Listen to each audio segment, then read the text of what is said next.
Inverted wheel of fortune. Ibig sabihin, isang konsultang nakalaan para sa'yo. Pero sa tarot cards, yung mga nangyayari sa ngayon naman.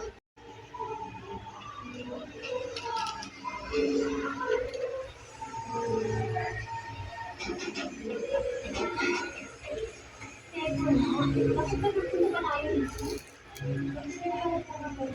Sino ba? Siya ba yung taong gusto mo? Ano taong gusto mo? Hindi ikaw kung ano yung kasi mo. Gusto mo ba talaga sa buhay?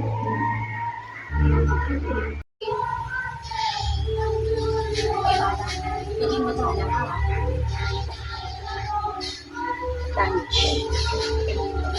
金稼ぐ俺らはスターお金稼ぐ私はスタースタースタースタースターキラキラ私はスター